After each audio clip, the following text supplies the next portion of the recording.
Bonjour, je m'appelle Britta Komaromi, je vis à Genève, ville de Meyrin, canton de Genève.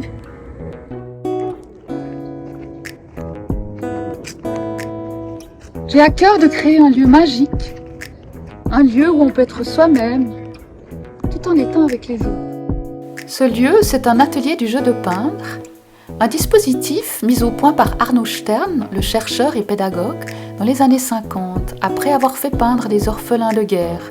Ce lieu unique dans lequel petits et grands se livrent au jeu de peindre. C'est ici un endroit où tracer et peindre un tableau n'a pas pour objectif de communiquer avec les autres, mais de vivre le moment présent, sans vouloir produire quelque chose et laisser s'exprimer sa personnalité en toute liberté. C'est donc un endroit ouvert aux grands comme aux petits qui se côtoient sur le même pied d'égalité avec leurs différences. Ce lieu magique permet de lutter contre l'isolement et contre les stéréotypes qui enferment les personnes. Il permet à tout un chacun de faire valoir son existence propre et faire éclore des trésors insoupçonnés. L'atelier se déroule dans un cadre matériel bien pensé pour offrir la meilleure expérience possible. Tout le matériel proposé est sélectionné selon des critères de qualité bien définis, perfectionnés depuis des décennies par Arno Stern. Ce matériel très résistant fait partie intégrante de la démarche. Sa durabilité vient du fait qu'il est traité avec sérieux et respect, comme il en est des personnes dans cet espace. Ce matériel, ce sont des couleurs labellisées Arno Stern à base de pigments naturels, exemptes de produits nocifs, une table palette modulaire centrale comportant 18 couleurs, des pinceaux de première qualité et du papier en feuille suffisamment large pour peindre debout. Je m'appelle Yvette et je ne sais, en général, je ne sais pas ni peindre ni dessiner. Voilà. Et tout d'un coup, j'ai rencontré une amie qui pratiquait une peinture qui s'appelait Arno Stern. Et alors, elle m'a dit, viens, essaye. Alors, elle avait un atelier. Je rentre dans cet atelier et c'était clos, c'était vraiment tout fermé.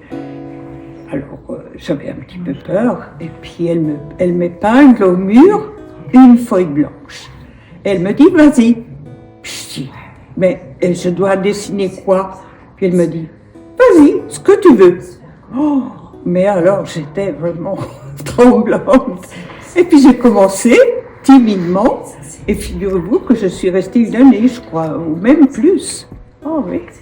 Au fait, ce que j'ai découvert, c'est qu'il n'y avait pas de jugement, il n'y avait pas d'appréciation, rien du tout. Et c'est là que j'ai découvert la liberté. Je m'étais dit, c'est sûrement quelque chose pour moi, dans le sens que je suis quelqu'un de... Quand je fais quelque chose, j'aime connaître. Donc mon réflexe, si je veux faire la peinture, je prends des cours. Alors les cours, c'est pas toujours ce qu'il faut. D'un côté, ça assit bien, la connaissance, c'est super. Mais je pense que j'aurais été incapable de sortir un dessin de ma tête comme ça, un bon effort d'imagination. Vous pouvez contribuer à financer ce projet inclusif et de bien-être axé sur l'enfant et la famille et la mixité sociale en participant à la campagne participative. En échange, de belles contreparties vous attendent.